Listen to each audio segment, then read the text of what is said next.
Bismillahirrahmanirrahim. Assalamualaikum warahmatullahi wabarakatuh. Sobat-sobat, kita bersama lagi di channel saya dalam dakwah Islam pencerahan. Sobat-sobat, sebagai seorang nabi, seorang Rasulullah utusan Allah yang diberi amanat, dipercayakan menyampaikan risalah, yaitu agama Islam yang merupakan agama terakhir, agama penutup. Tidak ada lagi agama yang diturunkan Allah setelah ini. Begitupun tidak ada lagi nabi yang diturunkan setelah beliau. Dan Allah menyatakan bahwa Islam sudah sempurna dengan turunnya surat Al-Maidah ayat 3. Sobat-sobat, karena Islam sudah sempurna, maka Allah pun mewafatkan Rasulnya sebagai tanda tugasnya selesai, sebagai tanda tugasnya paripurna. Sobat-sobat,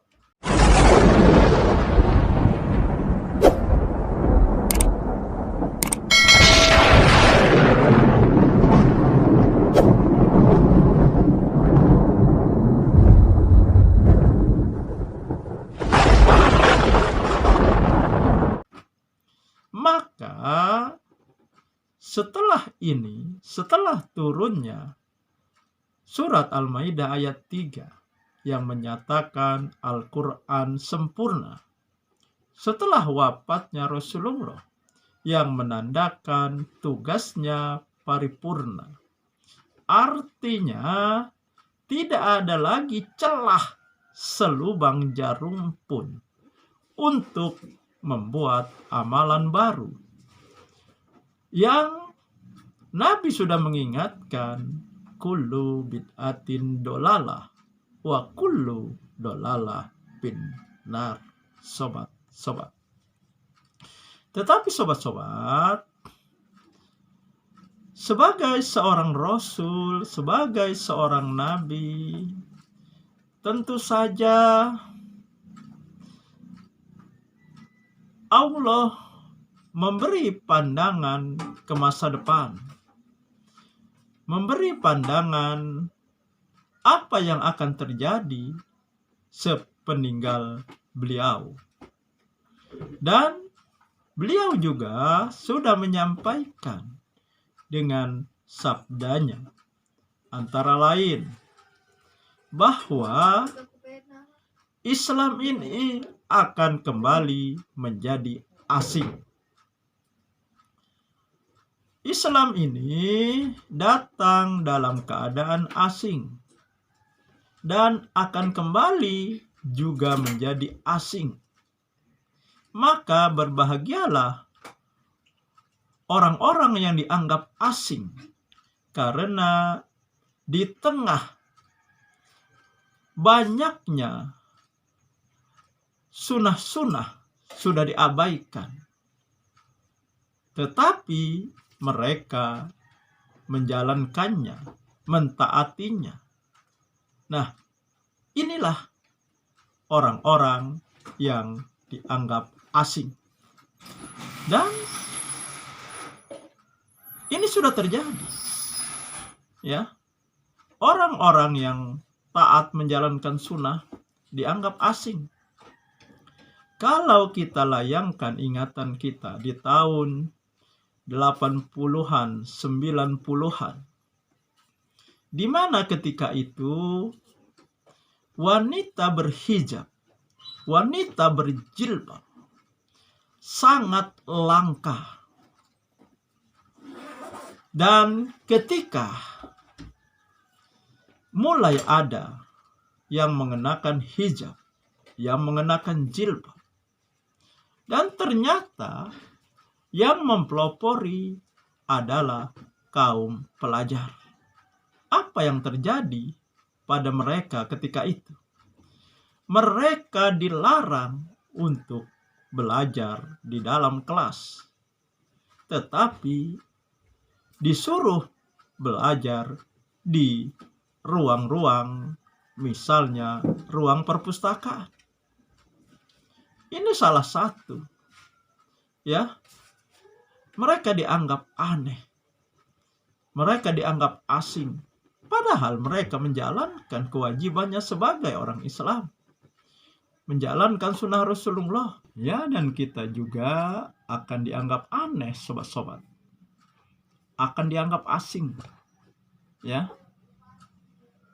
Kalau ada tetangga kita, ya, menyelenggarakan peringatan kematian bagi keluarganya yang dikenal dengan nama tahlilan, kemudian kita tidak menghadiri, kita tidak memenuhi undangannya, maka kita akan dianggap asing, akan dianggap aneh. Nah, padahal kita berusaha menjalankan sunnah dan menghindari bid'ah. Nah, jadi sabda Rasulullah itu, ya, sudah terjadi, sudah terbukti. Barang siapa yang menjalankan sunnah, maka dia akan dianggap asing dan dianggap aneh, sobat-sobat. Nah, sabda yang kedua adalah bahwa Nabi pernah menyampaikan, setelahku, kata beliau, kamu akan akan menemukan banyak perpecahan. Dan ini pun sudah terjadi. Perpecahan di antara umat Islam. Ya, bahkan ada hadis yang menyatakan bahwa umat Islam akan terpecah menjadi 73 golongan, sobat-sobat. 72 masuk neraka, hanya satu yang masuk surga. Nah, jadi perpecahan ini, ya, suatu keniscayaan akan terjadi, dan itu sudah diinformasikan oleh Rasulullah ketika beliau masih hidup melalui sabdanya.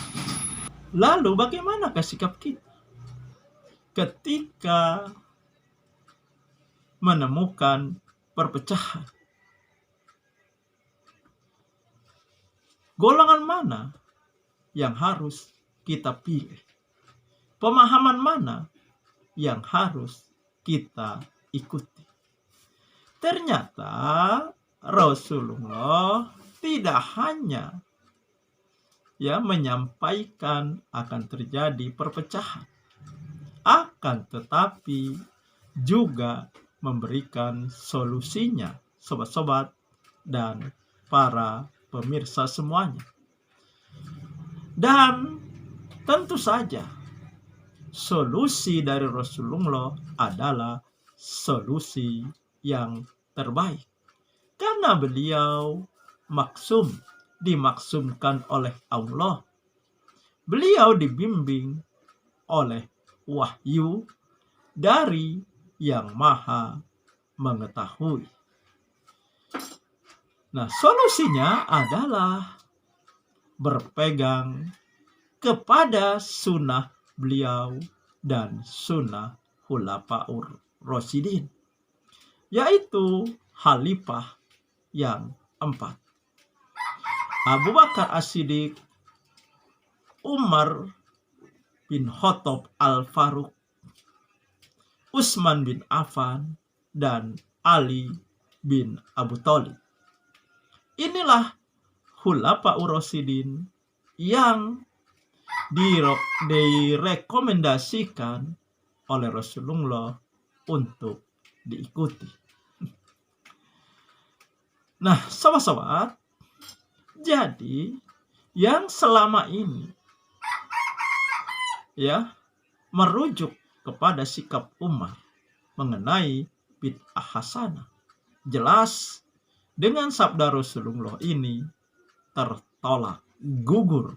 Karena tidak mungkin Rasulullah merekomendasikan mengikuti sahabatnya kalau sahabatnya berani melakukan kebid'ahan. Dan hal ini sudah dibahas dan saya juga sudah beberapa kali membahas. Bahkan ulama internasional, dai internasional, Dr. Zakir Naik juga sudah membahas ini. Yang dilakukan Umar bukan bid'ah, tetapi menghidupkan sunnah. Nah, sobat-sobat, terakhir mari kita saksikan, kita simak cuplikan video sebagai solusi. Isinya adalah sebagai solusi ketika kita menemukan perpecahan. Nah, ini cuplikan videonya, sobat-sobat. Kata Rasulullah, فَإِنَّهُ مَنْ يَعِشْ مِنْكُمْ فَسَيَرَى اخْتِلَافًا كَثِيرًا. Sesungguhnya di antara kalian yang hidup nanti akan melihat perpecahan yang banyak. Apa kata Rasulullah? فَعَلَيْكُمْ بِسُنَّتِي وَسُنَّةِ الْخُلَفَاءِ الرَّاشِدِينَ. Maka di saat itu hendaklah kalian berpegang kepada sunnah. Ternyata solusinya ini, Pak. Di saat umat Islam berpecah belah, Rasulullah tidak berkata, udah kamu bersatu aja, nggak usah bahas tauhid, nggak usah bahas ini dan itu. Tapi Rasulullah mengatakan, pegang sunnahku di saat itu. Dan ternyata Rasulullah tidak mencukupkan sunnahku saja. Kata Rasulullah apa? Dan sunnah khulafa ar-rasyidin. Siapa itu? Abu Bakar, Umar, Uthman, Ali. Dalam riwayat yang lain, ma'ana alaihi wa ashabi, yang aku dan para sahabatku di atasnya. Nah, itulah sobat-sobat. Semoga ini menginspirasi dan mencerahkan. Nasrum minallahi wa fathun qarib. Wassalamualaikum warahmatullahi wabarakatuh.